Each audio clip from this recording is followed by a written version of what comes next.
The Island of Blood, the Batavia Massacre, 1629. In 1629, the Batavia was the heaviest thing in the world.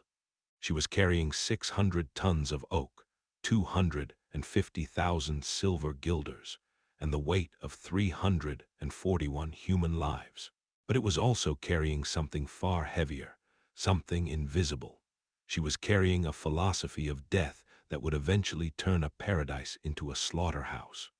Chapter 1, Floating Megapolis, October 1628. The port of Texel, Netherlands. The Batavia is the crown jewel of the Dutch East India Company. To understand the scale of this, you have to understand that the Dutch company wasn't just a company. It was a sovereign state with its own army, its own laws, and its own executioners. Imagine 341 people crammed into a space the size of a modern city bus station, but they have to live there for 8 months. In the lower decks, the air is a physical presence. It's thick with the stench of unwashed bodies, the vinegar used to scrub the boards, and the rot of salted beef. There is no privacy. Men, women, and children are packed together in the dark, swaying with the rhythm of the Atlantic. But at the top of this social pyramid sit 3 men, and the tension between them is the fuse that is about to ignite this powder keg. The commander, Francisco Pelsaert, he is the voice of the company, a bureaucrat, a man of maps and ledgers, but he is physically frail. He spends much of the voyage in his cabin, shivering with fever, unaware that the world he represents is being dismantled right outside his door. The skipper, Arjen Jacobs, a man of the sea, violent, crude, and deeply resentful of the silken men like Pelsaert who give him orders. Jacobs is a master of the ship, but a slave to his own bitterness. He wants the gold. He wants the power. He just needs a reason to take it. The apothecary, Jeronimus Cornelisz, and then there is Jeronimus. If Jacobs is the muscle, Jeronimus is the mind. He is a failed apothecary who fled the Netherlands after being accused of heresy. He is a follower of Torrentius, a man who believed that since God is perfect, and God created everything, then sin is an illusion. Think about that for a moment. Imagine being a desperate, angry sailor on a ship full of gold, and a charming, well-spoken man tells you, there is no such thing as sin. Whatever you desire is God's will. Jeronimus didn't just want a mutiny. He wanted a kingdom, and he began to build it, one whisper at a time, in the dark corners of the Batavia. Chapter 2, The Shaming of Lucretia. Every horror story has a turning point, a moment where the normal world ends and the nightmare begins. For the Batavia, that moment was the night of the shaming. Lucretia Jantz was the most high-born woman on the ship. She was beautiful, wealthy, and represented everything the skipper, Arjen Jacobs, could never touch. He obsessed over her. He loathed her. One night, Jacobs and a group of masked mutineers cornered Lucretia in the dark. They didn't just assault her, they degraded her. They smeared her with filth, with excrement, dragging the lady down into the muck of the lower deck. Why? Because they wanted to see if Pelsaert would act. They wanted to test the law. Lucretia recognized the skipper's voice. She reported him. Commander Pelsaert, in his fevered state, promised that once they hit land, Jacobs would be hanged. Jacobs knew he was a dead man walking. He went to Jeronimus. "We take the ship now," he said, "or we hang." But the ocean intervened. Chapter 3, The Teeth of the Reef. June 4, 1629, 4 a.m. The Batavia is moving at full speed through the Indian Ocean. The lookout sees white water. He thinks it's the moon reflecting on the waves. He is wrong. The ship didn't just hit the reef. It was impaled. Imagine the sound of 300 people screaming at once in the pitch black. The silver chests, each weighing hundreds of pounds, breaking loose and sliding across the decks, crushing legs and chests like dry kindling. When the sun rose, the pride of the Dutch company was a broken skeleton, Most of the survivors managed to reach a small, flat strip of coral nearby. It was barely a mile long. No trees, no shade, no water, just gray rock and the relentless sun. They named it Batavia's Graveyard. They didn't know how prophetic that name would be. Chapter 4, The Abandonment. Commander Pelsaert knew the math. 250 survivors, no water. He did something that history still debates. He took the ship's only longboat, the senior officers, and the best sailors, and he sailed away. He told the survivors he was going to look for water on the Great South Land, Australia. But he found nothing but desert. Desperate, Pelsaert made a choice. He would sail the 30-foot open boat 1,500 miles to Java. It was a suicide mission. He left 250 people behind on that rock, and he left Jeronimus Cornelisz in charge. For the first week, Jeronimus sat in his tent. He didn't help. He didn't distribute water. He just watched. He watched as the old, the weak, and the children began to die of dehydration. He watched as the council he formed began to realize that if they lived, they would eventually have to answer for the shaming of Lucretia. Jeronimus realized that for him to live, most of the people on that island had to die. Chapter 5, The Psychology of the Blade. Jeronimus didn't start the killing himself. That's not how his mind worked. He was a puppeteer. He gathered a group of hard men like Jan Pelgrim, an 18-year-old psychopath, and Mattis Beer, a soldier with a heart of stone. He gave them the scavenged silks from the wreck. He fed them the stolen wine. He told them, "You are the elite. You are the chosen. Why should you share your water with these useless mouths?" The first kill, the first murder was a test. A young boy was accused of stealing wine. Jeronimus ordered his henchmen to take the boy into the water and drown him. They did it, and the rest of the survivors, they did nothing. This is the most terrifying part of the Batavia story. The psychological paralysis. When you are starving, when you are thirsty, and when you see a group of armed men backed by a legal authority, you look at the ground. You hope it's not you next, but it was always someone next. Chapter 6, The Thinning. Jeronimus began what he called the thinning. He would invite a family, a mother, a father, and their children into a small boat. He would tell them, "We have found an island with more water. We are moving you for your own safety." The family would get into the boat, grateful. They would row out into the deep water, away from the eyes of the camp. Then the mutineers would pull out their knives. They didn't just kill. They began to enjoy it. Jan Pelgrim would walk the beach, laughing, asking Jeronimus, "Father, who can I kill today? Give me a gift. Give me a soul." By July, the island was no longer a refuge. It was a factory of death. And Jeronimus sat in his tent, wearing a scarlet velvet robe, drinking the Dutch company's finest wine, and listening to the sound of the wind and the muffled pleas of the dying. Chapter 7, The High Mountain. But Jeronimus had one problem. He had sent 45 soldiers, led by a man named Weeb Hayes, to a distant island. He had told them to find water. He had expected them to die in 3 days. But Weeb Hayes was not a man who died easily. Weeb Hayes and his men found water. They found food. They found wallabies, which they called cats. They were getting stronger. And then they saw the smoke. Not the smoke of a rescue fire, but the smoke of a camp in chaos. A lone survivor, gasping for breath, swam across the channel and reached Hayes's shore.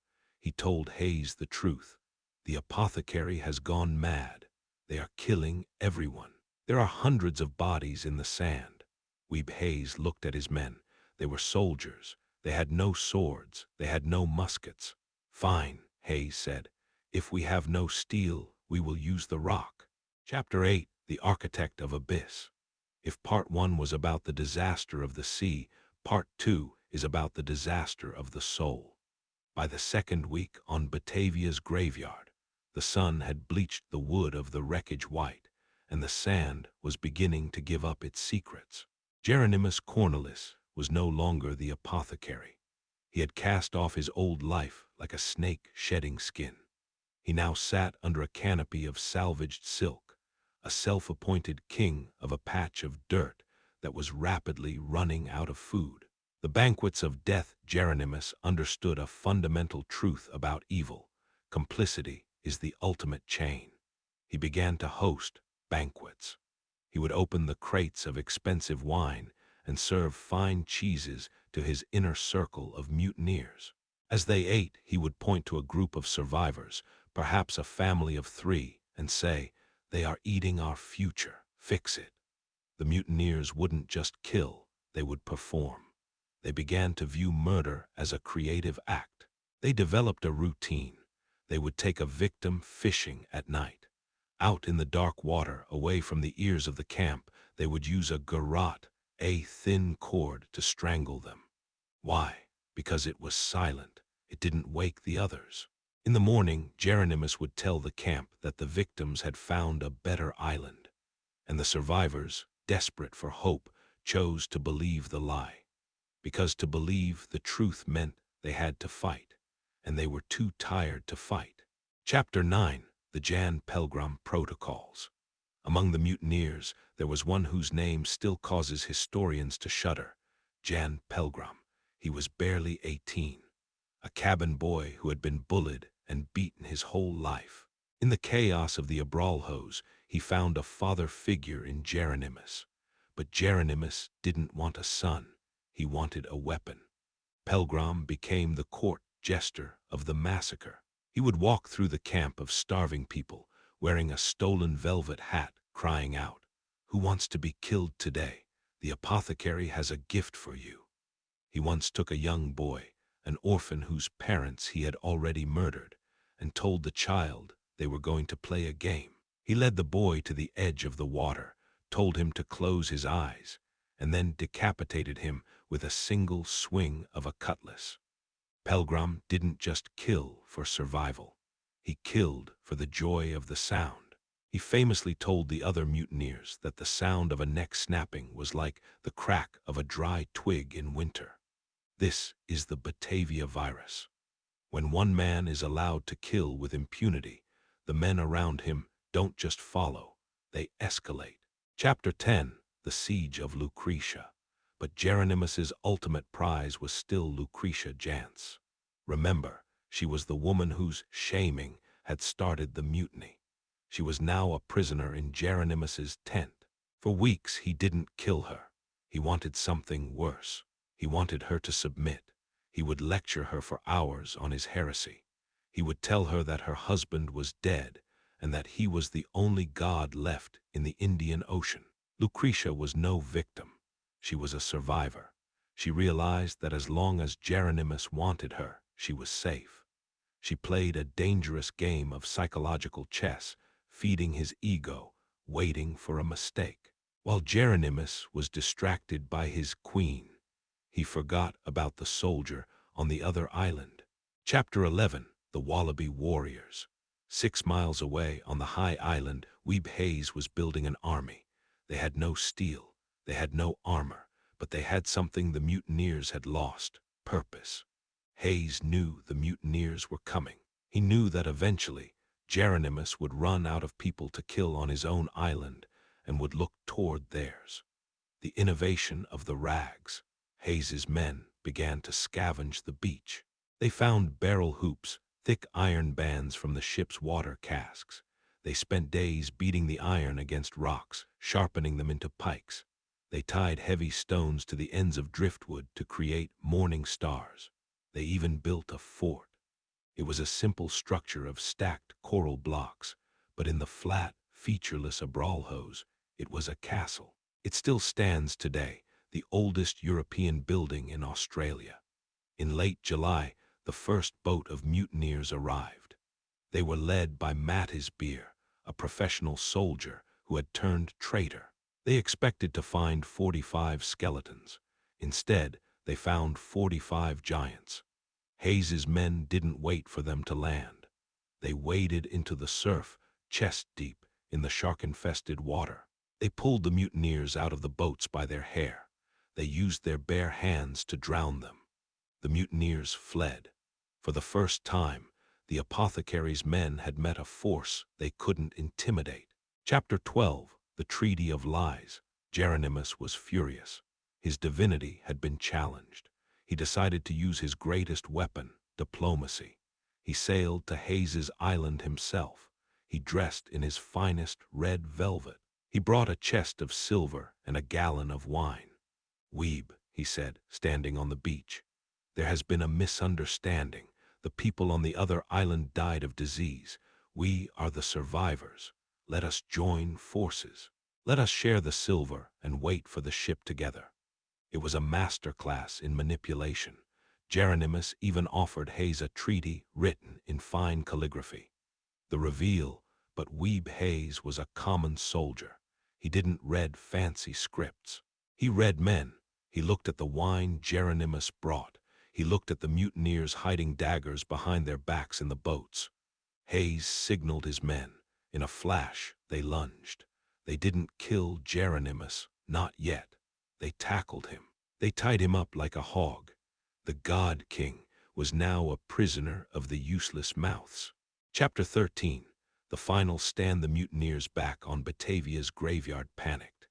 Their leader was gone. Under a new, even more violent commander named Wouter Luz, they launched a final, all-out attack. This wasn't a skirmish. This was a war. They used muskets, the 17th century equivalent of an assault rifle. They stood off the coast and fired volley after volley into Hayes's fort. Hayes's men crouched behind the coral, praying to a god they hoped hadn't abandoned them. The mutineers began to land.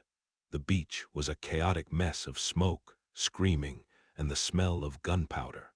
Hayes's men charged with their wooden pikes, just as the line was about to break. Just as the mutineers were about to reclaim their king, a sound cut through the air, a sound that shouldn't exist in this graveyard. The Tsardom. Pelsaert was back. Chapter 14, The Race for the Tsardom. Imagine you are Commander Francisco Pelsaert. You have spent months in an open boat, battling the salt spray and the sun, driven by the guilt of leaving 250 souls behind. You finally return with a rescue ship, the Tsardom.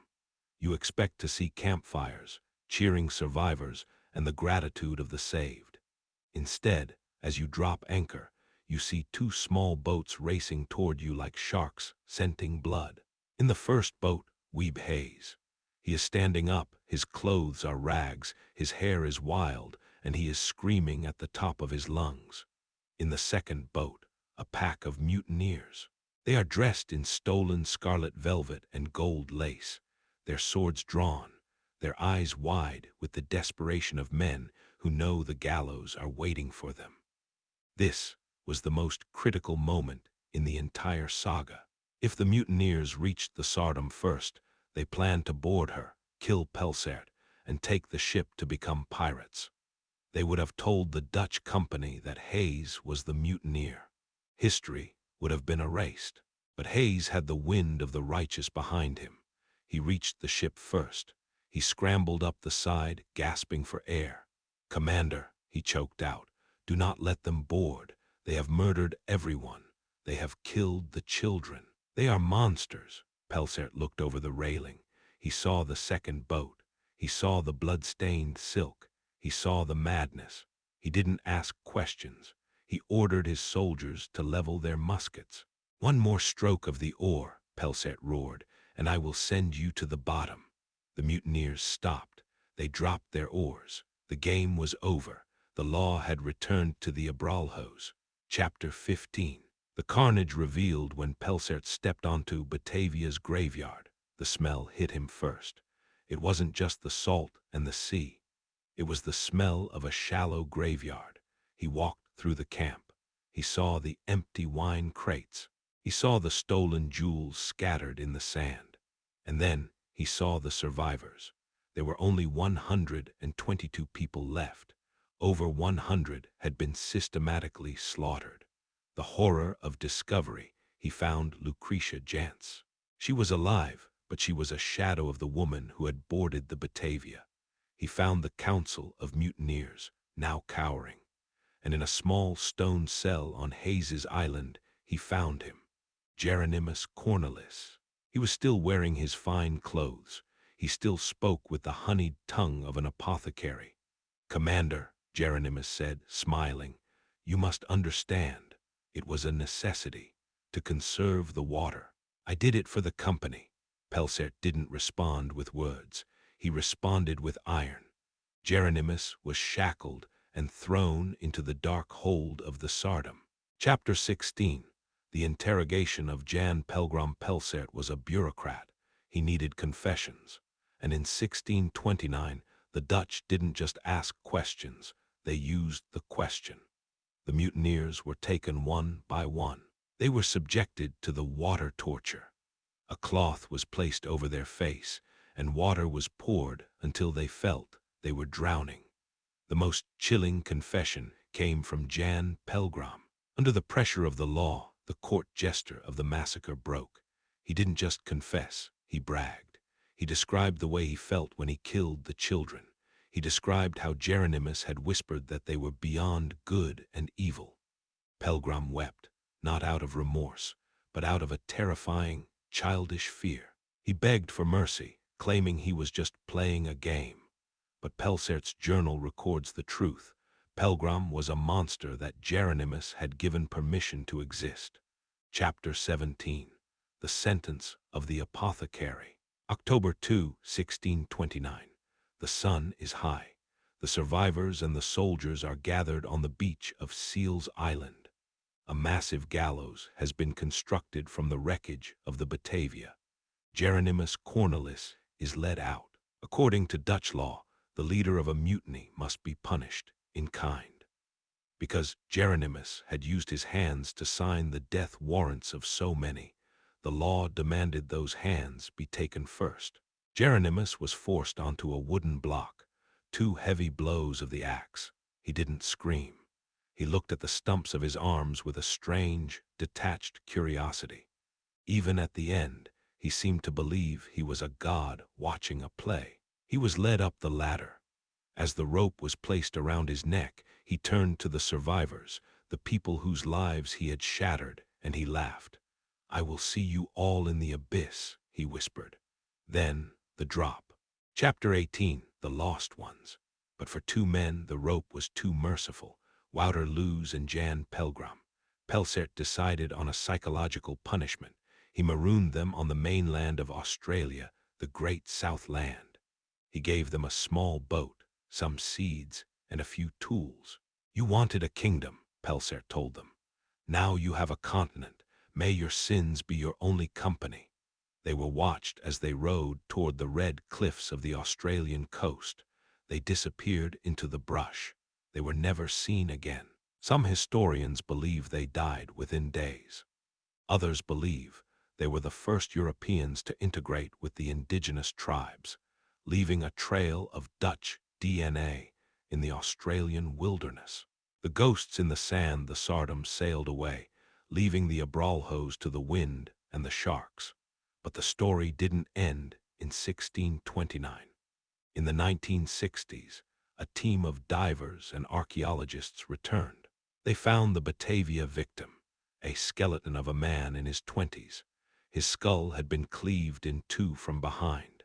He was found exactly where he fell, his bones fused with the coral. He is a silent witness to a madness that we still don't fully understand. The Batavia teaches us that evil isn't a supernatural force. It's an apothecary with a silver tongue. It's a group of men who think they are special. It's the silence of the people who watch it happen. If you were on that island, who would you be?